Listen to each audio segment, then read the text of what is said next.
Okay, so welcome to something new.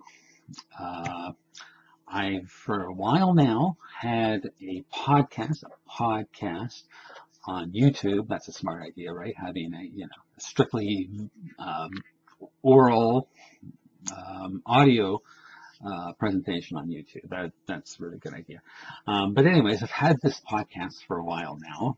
It's called Biological Realist, and it's been a series of interviews with leading scholars in evolutionary psychology, and I think that's great, and I plan to keep doing that. But obviously, this is different. You can see me, which you can't on those other podcasts, and there's a few reasons for why I'm doing all this. One is that it seems pretty apparent.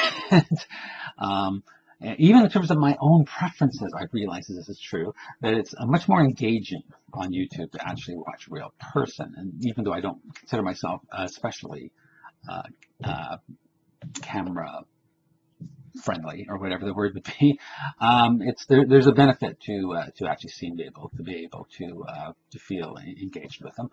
So that's one reason I'm doing this. But there's another reason. There's sort of an intellectual reason behind all this, in that I'm taking on a new challenge, which I think of as a subset of the whole evolutionary biology and biological realist approach.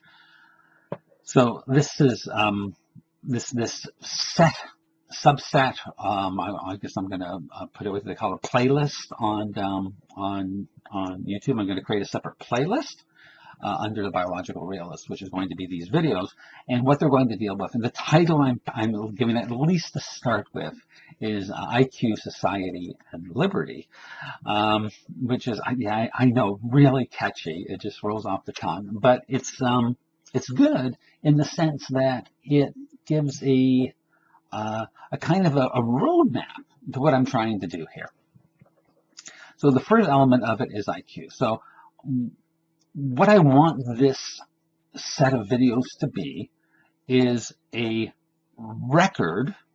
enduring record of an extended conversation around IQ.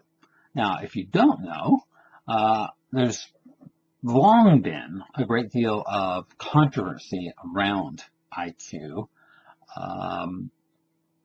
what it means, the legitimacy of how it's measured, and its implications for society, depending upon what turns out to be true around the various claims on these things.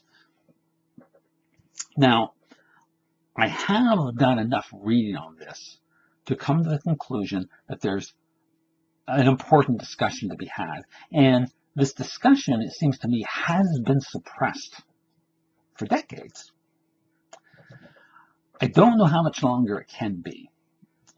I think it's a discussion that is too important to not happen eventually, and my sense is that the time is coming quickly. So for those who are new to this, if this discussion around IQ turns out to become important, like next week or 5 years from now or whenever it happens, I suspect it's somewhere between those two, but who knows? I want this video series to be a record that people can turn to and sort of build incrementally up the foundation blocks of understanding this conversation.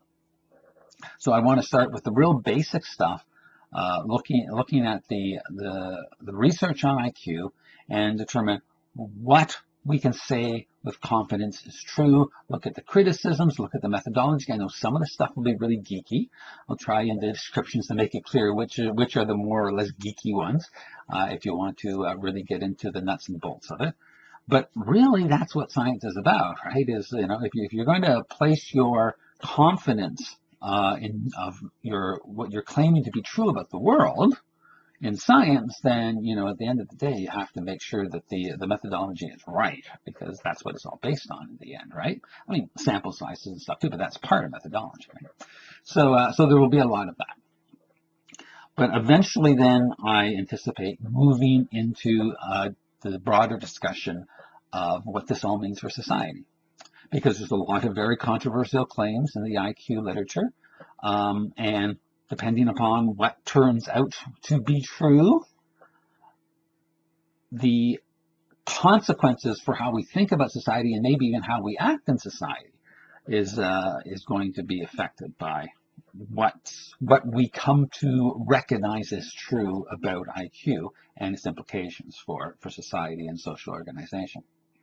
And of course, there's some, particularly controversial claims in here, things related to sex and race that have to be dealt with. But say that's down the road when we've actually had an opportunity to determine what we believe is valid scientifically in the claims about IQ.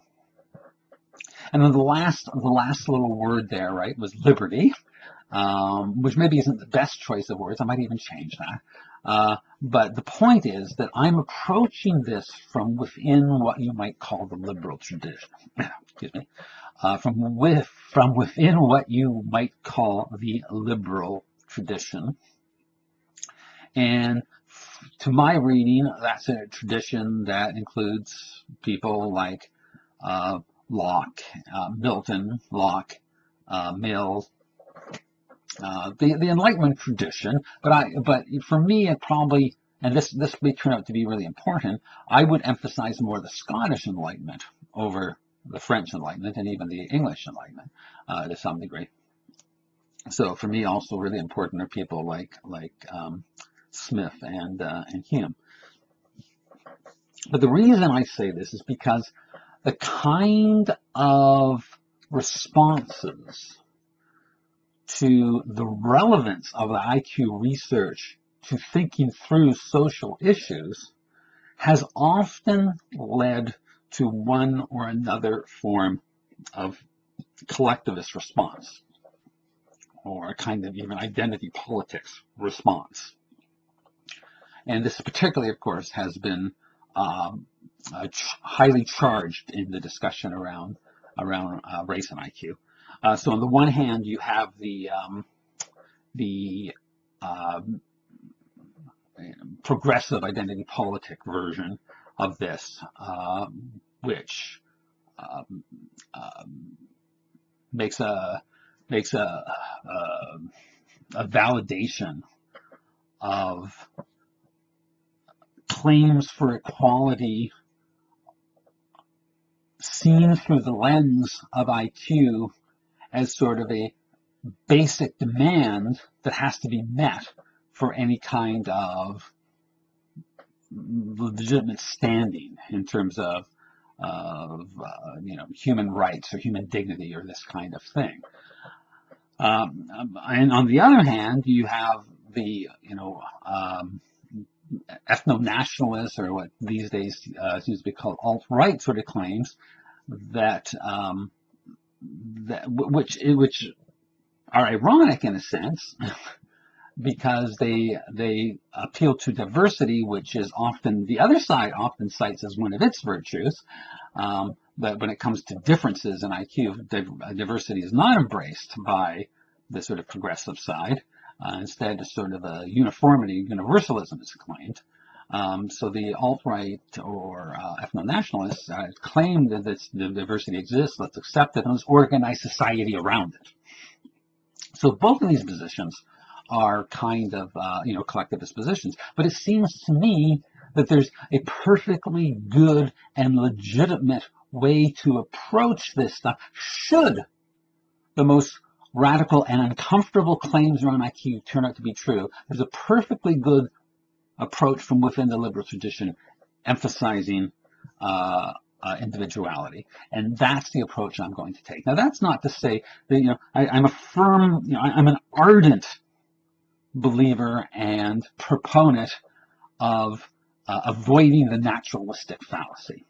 Science does not dictate to you your ethics or your politics. It cannot dictate to you. That, that works both ways, right? It is to say that, just because you can make a certain scientific claim doesn't mean that a political or moral claim naturally follows. But it's also true that a political or moral position is only valid if it has some sort of scientific foundation. I mean, these are, to me, are separate domains. And there's a whole discussion I've had about that, and we probably will have a discussion about that at some point in one of these discussions. So I think it's perfectly legitimate. There's no logical contradiction in approaching these issues from within the liberal tradition, and it may turn out that it's a better approach, whatever better means, however we define better. But if nothing else, I think it's a valuable approach just because so much of this literature, IQ literature, and sort of the social impact of the IQ literature, so much of it has been polarized into these sort of, collectivist worldviews, discourses, ideologies, whatever you want to say, that I think there's value in just ardently, even if I didn't perceive myself as part of the liberal tradition, there would still be value in looking at this stuff through the lens of the liberal tradition, because it offers an alternative, and I think we'll see, perhaps a valuable alternative to imagining how IQ and what we find out about IQ can be applied to our thinking about human society. So that's that. Also, the podcasts on the other side, the Biological Realist Podcast, tend to be pretty long, at least an hour. So I'm going to try to keep these on the shorter side. So we'll see. I don't know how long this has been running. Don't see time. Oh, we're going 12 minutes, so that's not too bad. If I can keep it under 15 minutes for these kind of things, that would be good. We'll see how that goes. There will be a variety of things, though. I mean, it will be, at times I'll come on and just sort of present literature, present things I've been reading, and, sort of try and dissect it with you.